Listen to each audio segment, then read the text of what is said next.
بسم الله الرحمن الرحيم. وإذا مرضت فهو يشفين.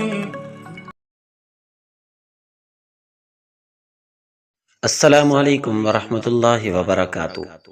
میرے عزیز دوستو، آج کی اس ویڈیو میں ہم آپ کے ساتھ محرم الحرام کی 7 تاریخ کا ایک ایسا روحانی اور مجرب وظیفہ شیئر کرنے جا رہے ہیں جو نہ صرف آپ کے دل کو سکون دے گا بلکہ آپ کی زندگی میں جو بھی فکریں، پریشانیاں، ٹینشن، ڈپریشن یا ذہنی دباؤ ہے وہ سب ختم ہونے لگے گا۔ یہ وظیفہ قرآن پاک سے لیا گیا ہے اور سینکڑوں بار آزمایا گیا ہے۔ دوستو، محرم الحرام کا مہینہ اسلامی سال کا پہلا مہینہ ہے۔ یہ نہایت ہی مقدس، باعزت اور روحانی برکتوں سے لبریز مہینہ ہے۔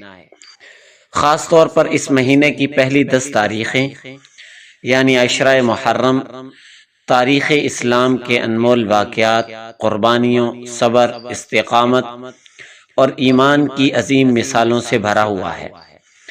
7ویں محرم کو امام حسین رضی اللہ تعالیٰ عنہ کے خیموں میں پانی بند کر دیا گیا تھا۔ یہ دن صبر اور قربانی کی ایسی یادگار ہے جو ہر مسلمان کو اللہ کی رضا کی خاطر قربانی دینا سکھاتی ہے۔ آج کے دور میں ہر دوسرا انسان کسی نہ کسی دباؤ، فکر، پریشانی یا ڈپریشن کا شکار ہے۔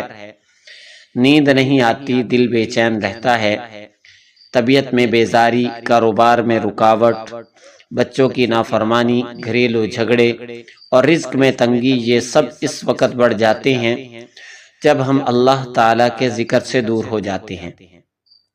اس کے حل کے لیے جو آج کا مجرب وظیفہ ہے وہ نہایت آسان، قرآنی، طاقتور اور ہر شخص کے لیے فائدہ مند ہے۔ وظیفہ یہ ہے، ہر روز مغرب کی نماز کے بعد تنہائی میں بیٹھ کر باوضو ہو کر یہ عمل کریں۔ درود ابراہیمی 11 بار پڑھیں۔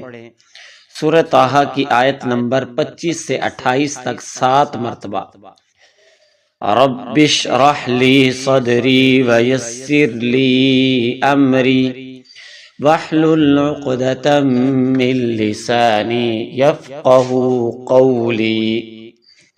آخر میں دوبارہ درود ابراہیمی 11 مرتبہ، پھر اللہ تعالیٰ سے دلی دعا کریں اور جو بھی پریشانی ہو، چاہے وہ ذہنی ہو، روحانی ہو یا دنیاوی ہو، اللہ تعالیٰ سے اس کے حل کی التجا کریں۔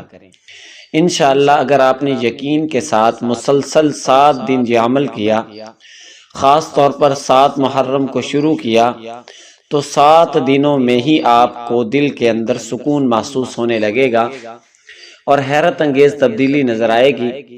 دوران وظیفہ کوئی بات چیت نہ کریں، عمل مکمل یکسوئی سے کریں۔ خواتین ایام میں نہ کریں بلکہ بعد میں 7 دن پورے کریں۔ عمل مکمل یکسوئی سے کریں، یقین اور توجہ کے ساتھ کریں، تبھی نتیجہ ملے گا۔ یا اللہ، جو بھی یہ وظیفہ کرے اس کے دل و دماغ کو سکون عطا فرما، اس کی فکریں، پریشانیاں، قرضے، مصیبتیں، بیماریاں دور فرما، آمین۔ دوستو، امید ہے آج کی ویڈیو آپ کو پسند آئی ہوگی۔ لائک کریں، شیئر کریں اور ہمارے چینل روحانی علاج کو ضرور سبسکرائب کریں۔ اب ہمیں اجازت دیجیے، اللہ حافظ۔